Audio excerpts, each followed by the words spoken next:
mic. Yeah. All I need is one mic. Yeah. All I need is one mic. Hey everybody, welcome back to One Mic, where I watch shit so you don't have to. And today I'm here to talk about episodes 5 and 6 of season 1 of Apple TV's Slow Horses. I want to start by apologizing for how late I'm getting this out. Obviously, the season's been over for a little bit, but this April, May area of television has been so stacked full of stuff that I wanted to cover that some stuff just kind of fell behind. Like, and it doesn't help that a lot of these networks and streamers put on their best shows on Thursday, Friday, and Sunday. So during this time period, those days got so clogged for me that some stuff was just bound to kind of fall behind. This, Tokyo Vice, I fell behind on Pachinko. I fell behind on The Last Days of Ptolemy Gray. Like, there was just so much stuff coming out and going on that I fell behind. But I finished up Slow Horses. I'm going to finish up Tokyo Vice next.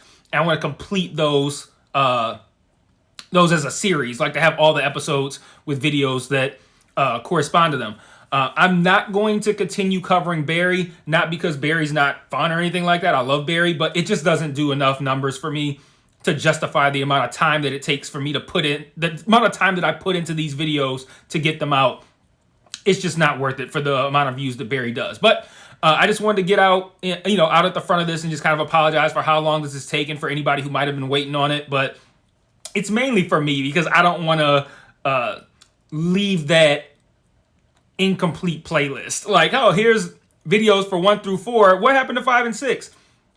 Obviously, I'm not doing a 5 video and a 6 video. I'm doing them collectively just to kind of save time. But we're going to talk about that. And let me also apologize for my I don't know why my overly salivated mouth. Like, I don't know what it is, but it's like I should just be producing like mad saliva while I'm trying to do videos all of a sudden. I wonder if it's like a counter to me being dehydrated. Like, if I'm not drinking enough water, I'll overproduce saliva. I don't know what the fuck's going on, but that's been happening the past couple of weeks. But anyway, this was an incredibly enjoyable show. Like, it's not one of those ones where it's like, oh, this is gonna get all the Emmy nominations and all this kind of shit. But at the end of the day, it's one of those shows where you just come in every week looking forward to watching it.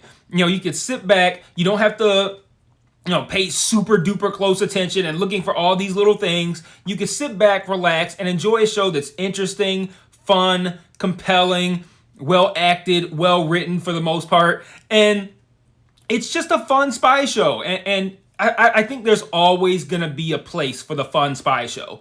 So really enjoyed this one. I'm on board for season 2, which I heard is based off of a second book. I'll probably cover it again as I did here. I'll need to kind of like review the numbers that this did and kind of look and see like how my channel is performing whenever season 2 comes out. But I'll definitely follow it.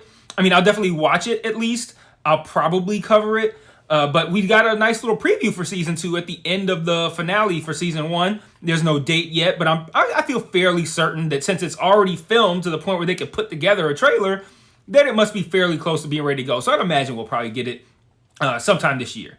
So anyway, I'm going to kind of like briefly kind of recap these final 2 episodes, and I have like a couple of questions I want to raise, comments I want to make, a little bit of talk about what I said was the predictability of it. Actually, I'm not even sure I mentioned that already, but there were aspects of it that were predictable. I think when I said like it was well written most of the time, that's kind of what I was alluding to. But so I'm going to mainly talk about the main plot line and then talk a little bit about what was going on with the kidnappers and with the rest of Slough House when they were not with River and Lamb. So after the kidnapping went left at the end of episode 4, you guys remember the Alan Black guy kills he doesn't kill Hassan, and Curly kills him under the suspicion that this guy is correctly a traitor. And these final 2 episodes deal with that fallout, as well as in concert with the fact that Slough House is kind of like being set up to take the fall for this mistake and how this whole thing went left. So, and I'm not going to go over what all went left, watch the first 4 videos.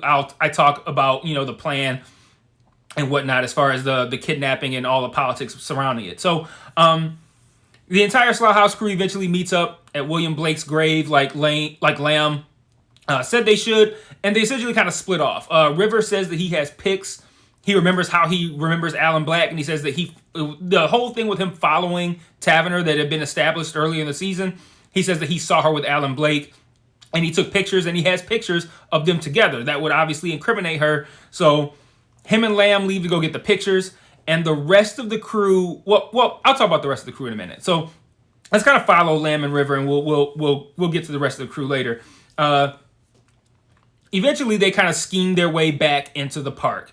River finds out from Spider that he was set up to be sent to Slough House, and he also finds that the pictures. River had copies. I'm sorry, River. Spider had copies in his office, so he finds the pictures.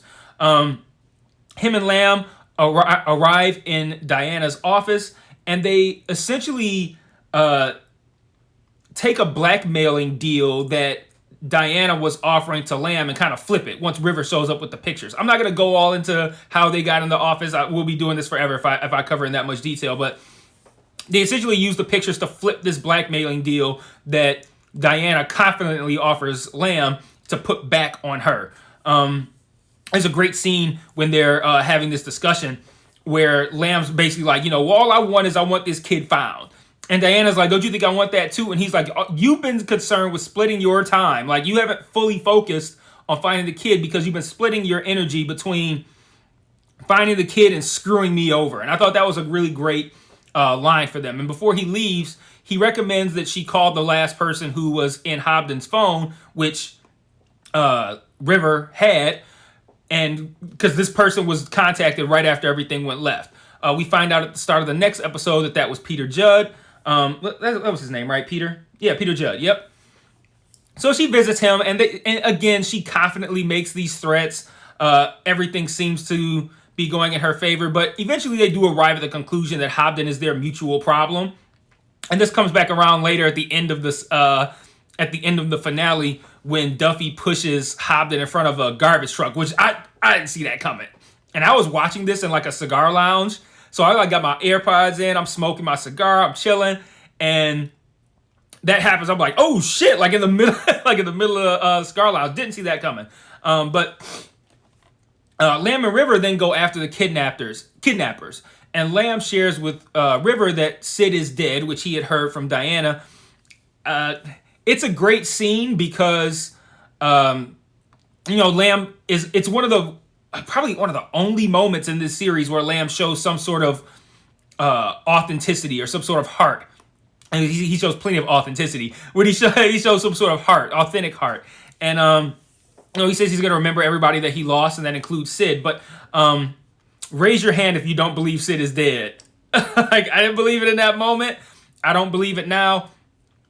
I thought that was very predictable, the idea that she wasn't dead, and Ho brings that up later, but we'll get to that. Let's see, where was I? So I talked about the great scene. So later, Lamb and River pick up Min and Louisa on the side of the road, and they all converge on Curly, who is at like this castle. There's an interesting dialogue about whether or not this castle is real or fake between Curly and Hassan. And Curly shoots Hassan in the arm or the shoulder. I couldn't really tell which. I think it was his arm, but I wasn't 100% positive. But when Slough House arrives, Curly's distracted. Hassan stones him like it's like the Jesus age, where like they just stone people. Hits him in the head. He's knocked out, and the crew as a whole collectively kind of covers Curly so that he can't be killed by the dogs who are in an airplane, and they're looking to basically finish off evidence, but they want Curly to go to trial for what he did, so they all kind of like use themselves as shields to protect that from happening. Prior to all of this, the rest of the team, Min, Louisa, Ronnie, and Catherine, spend most of these 2 episodes in this restaurant kind of like figuring out how to track the van. There's all kinds of things revealed about how Ronnie has trackers on everybody's cars, and all this talk about how great he is at finding stuff. He does. There's a couple of good moments with Catherine. figuring out what was it like she like placed a fake phone call and got information that Ronnie couldn't get. But they don't get to do a ton in these episodes other than trying to like narrow in on the van. Eventually, Min and Louisa leave to try to catch up with Lamb and River, and Ronnie and Catherine do meet up with Lamb and River, and they give Diana the info on the van to help the dogs track them down. The kidnappers also they get more to do, but like not a lot of scenery changing. They spend these final 2 episodes on the run in this van. Most of that time arguing about what to do, what strategy to take, what to do with Hassan. There's a great scene in episode 5 at a gas station where they need gas, and they make Hassan get out to go get it, and this woman comes up and asks him for help with her gas cap, and he immediately recognizes them, and he being Hassan, he sells it pretty good by making like a racist joke, like not a racist joke, a joke about her being racist, like, oh, I get that all the time when we all look the same, like, and that, of course, if you play the race card, especially as as someone named Hassan, if you play the race card, people are gonna back off. So that works out, and then he leaves a tip after he pays for the gas, and that was important because that's how Min and Louisa confirmed later that they were at that gas station, because that gas station attendant remembered him for leaving that tip. Another great scene in that episode is Hassan kind of starts to like crack jokes on everybody and shit, and he was actually doing pretty funny. He had a good one about like, I guess you guys are getting what you asked for, Muslim bombing. I thought that was a really clever joke. But while all of this is happening, Curly slams on the brakes. One of the kidnappers who had a gun on him flies forward, drops the gun. Curly grabs it, kills that guy. And that was how we actually ended episode 5.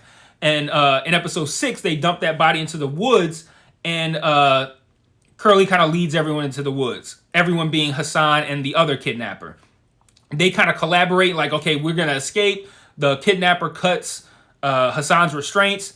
He runs back to the van. Hassan runs into the woods. He makes it to the van. Hassan does not make it very far before Curly catches up to him. And then they make their way to the aforementioned castle that I talked about a moment ago. A kidnapper who makes it back to the van, he arrives at the dock where they were going to get on the boat, and the dogs arrive, and he's eventually killed when he is shot because they think he's reaching for a gun when he was really just touching like a wound of his, and then Duffy comes up and plants a gun on him anyway because, of course, why not, right? So that's how that ends for them. And then the end of the whole ending of, I guess, all of this, Ho tells River that Sid might still be alive because all evidence of her existing has been erased. In exchange for that, River tells Ho that he was brought into Slough House because he was just too good. He was too much of a badass, showing everybody up. I think the actor who plays River does a good job in reacting in a way where I can't tell if he believed it or not. Verbally, at the end of this, he sounded like he believed it, but like, I feel like I sensed a hesitation in his face, kind of like a, do I buy this? And I think he doesn't, but he knows that he kind of feels like he has to. This is the kind of guy who I think masks a lot of insecurities with his outward behavior. So rather than go, if he goes, I don't believe that, then that shows doubt in his own abilities. It tracks with what he's been doing to go, oh yeah, that must be it. I'm such a badass. So I think he's keeping up appearances, but I don't think he believes it. So I think that was a nice bit of face acting from the actor that plays Ronnie. Lamb and Diana exchange their incriminating evidence on one another, that being the file on Charles' partner. That's given to Lamb, and Lamb gives Diana the pictures of her with Alan Black. I'm pretty sure probably one or both of them probably made some sort of copies of whatever it was that they handed over. I just can't see somebody handing over something that valuable. Catherine comes into Lamb's office and asks what happened. She spends the whole 2 episodes asking people what happened. And Lamb eventually says that he gave Charles' partner the gun that he ended up killing himself with because he asked for it. He was his friend. He felt like he was in trouble.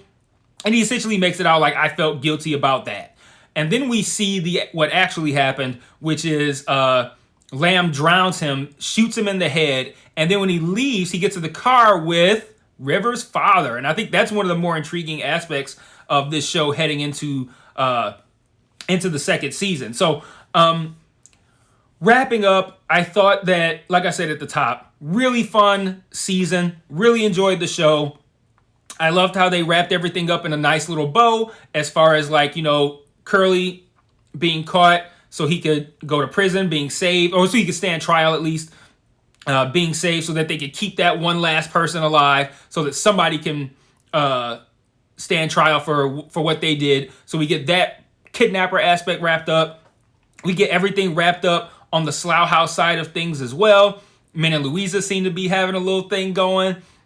Ronnie is pretending to be satisfied with his explanation of why he's there. Lamb has given Catherine a explanation for what happened to Charles' partner, but we know Lamb is lying and Catherine bought it. River was believing that Sid is dead, but now probably believes that she's alive. So there's all kinds of interesting things set up for season 2, but they gave everything in season 1 an adequate ending. So very satisfied with the finale. As far as like what I was saying about the predictability and some of the times where the writing might not have been that great, as you guys know, I was complaining about the fart jokes. We didn't get any of the, I don't think, in these final 2 episodes, but the fart jokes, you can miss me with that shit. No pun intended. I don't need that anymore. Whenever the Slough House members expect Lamb to say something nice and he doesn't, that's gotten predictable too. Like him shitting on them in circumstances where you would think that he wouldn't. Very predictable. Like now to the point where like I don't ever think there's a circumstance where he's going to say something nice. I always expect him to say something shitty. And then that takes away from him saying something shitty. Like I think they need to balance that by having him say nice things every now and then. And I'll take the one time he says something nice to River. I'll take that. But, maybe have him say something nice every now and then. So that way I don't enter into situations thinking like he's going to say something shitty about them. And then it's not funny at all because of that. I thought Sid not being dead was very predictable. When Lamb was told by Diana, because, trusted source, right? Like, of course she's going to tell the truth. When she tells him that Sid is dead, I didn't buy it. When he tells River that Sid is dead, I didn't even buy that he believed it. But whatever. It looks like she's probably not dead. I don't think that she's dead. I think that's going to be presented as a big reveal in the second season, which it will not be. But can't be perfect. And then Lamb lying to Catherine about Charles was pretty obvious as well. Like they had the scenes back to back, like the lie and then the showing what actually happened. That happened back to back. But even in that moment, I was like, yeah, no, I don't buy this. Like, I don't think it's this simple. He was clearly up to no good. And there was no reason to hide that deeply and that seriously if it's just I feel guilty because I gave him the gun. It was pretty obvious that Lamb was involved in some way the entire time, and that's what he was trying to hide.